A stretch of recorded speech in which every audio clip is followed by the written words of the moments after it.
I remember many years ago hearing a friend talk about when he was laid up in bed, aching all over, sweating profusely, and trying to read the book of Job in the Bible. Well, I guess if you feel rotten about yourself, if you're wallowing in self-pity or wondering what your life has amounted to, you wouldn't automatically choose to read the book that we're looking at, Ecclesiastes. Because the refrain is meaningless. Meaningless, says the teacher. Everything is meaningless.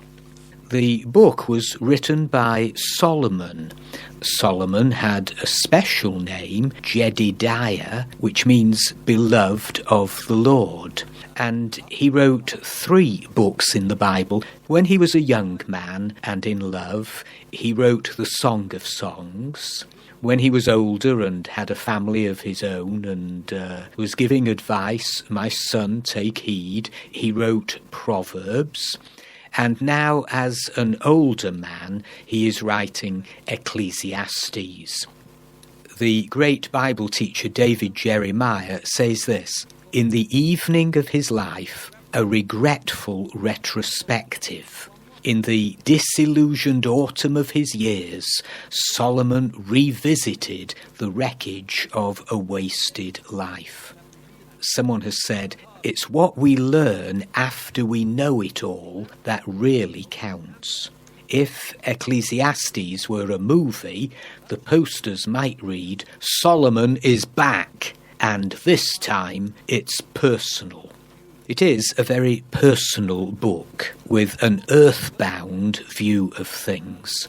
The word vanity occurs over 30 times, and under the sun is a phrase used 29 times. It speaks of emptiness, futility, frustration, boring. I remember when I was teaching in Manchester and my colleague in the room next door, suddenly someone felt that her lesson wasn't very gripping, and I heard her shout out, "Are you suggesting my lesson is boring? Wait till you have Mr. Lindley for religious education, then you'll know what boring is." Nothing is really fulfilling or satisfying when God is removed from the picture. And in the book of Ecclesiastes, here is Solomon saying he's tried it all. Education, education, education. Of making many books there is no end, and much study wearies the body. He's tried wine, women and song, wild living, and it's right. We can enjoy the pleasures of sin for a season, but it is just for a season. He's excessively wealthy. He's accomplished so much. He had a genius for building. His construction projects are phenomenal. Just listen to this in Ecclesiastes chapter 2, verse 4 through to verse 8. I undertook great projects. I built houses for myself and planted vineyards. I made gardens and parks and planted all kinds of fruit trees in them. I made reservoirs to water groves of flourishing trees. I bought male and female slaves and had other slaves who were born in my house. I also owned more herds and flocks than anyone in Jerusalem before me. I amassed silver and gold for myself and the treasures of kings and provinces. I acquired men and women singers and a harem as well, the delights of the heart of man. I became greater by far than anyone in Jerusalem before me. But all his building was for himself. It was not for God. His pessimism comes from his disconnect with God.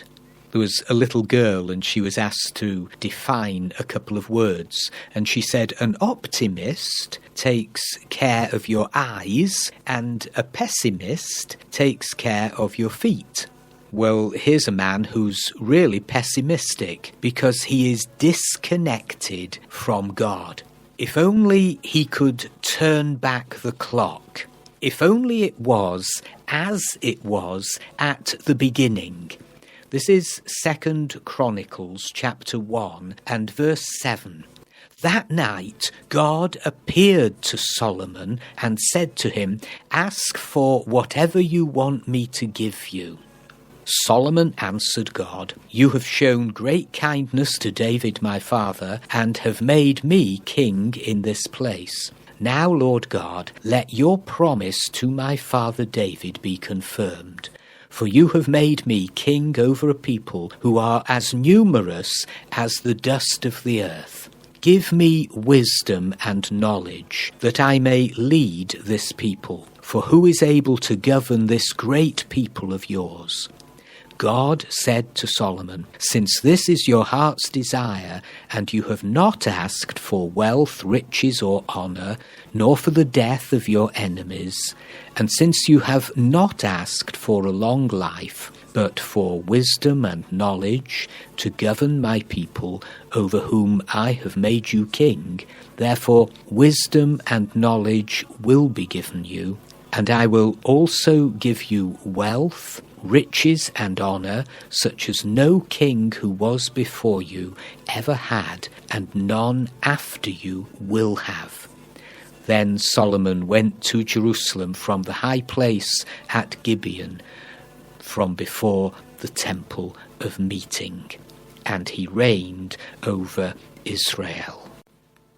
There's an old European fable. It tells of a spider that descended one day on a single thread from a barn's lofty rafters and alighted near the corner of a window. From there it wove its web. This corner of the barn was very busy, and soon the spider waxed fat and prospered. One day, as he surveyed his web, he noticed the strand that reached up into the unseen. He had forgotten its significance, and thinking it a strong thread, he snapped it. Instantly, his whole world collapsed around him. Solomon had lost the silken thread that held his whole world aloft. He'd forsaken the God of his youth. So far afield had the web led him, he'd forgotten his godly dependence entirely. The Authorized Version says, "To everything there is a season, and a time to every purpose under heaven." This is chapter 3 and verse 1. Another translation, "There is a time for everything, and a season for every activity under heaven." How quickly time passes. You look back and suddenly people you seem to have known for ages, suddenly they all seem to be dying. Do you remember within a fortnight, Seamus Heaney, Sir David Frost, David Jacobs, Cliff Morgan? You know you're getting older, I read, when you sit in a rocking chair and you can't get started. You know you're getting older when the type gets smaller, steps get higher, voices get softer, muscles get weaker, and the medicine chest gets larger. Well, in chapter 3, verse 11, Solomon writes, "He has made everything beautiful in his time. He has also set eternity in the hearts of men, yet they cannot fathom what God has done from beginning to end." In his time, in his time. He makes all things beautiful in his time. Lord, please show me every day, as you're teaching me your way, that you'll do just what you say in your time. God's program is mysterious. Nobody can figure it out. God writes over some days, will explain later. There's a very wise insight in Ecclesiastes chapter 3, and it's verses 12 to 14. "I know that there is nothing better for men than to be happy and do good while they live, that everyone may eat and drink and find satisfaction in all his toil. This is the gift of God. I know that everything God does will endure forever. Nothing can be added to it, and nothing taken from it. God does it so that men will revere him. And in the same chapter, verse 22, so I saw that there is nothing better for a man than to enjoy his work, because that is his lot. For who can bring him to see what will happen after him? Godliness with contentment truly is great gain.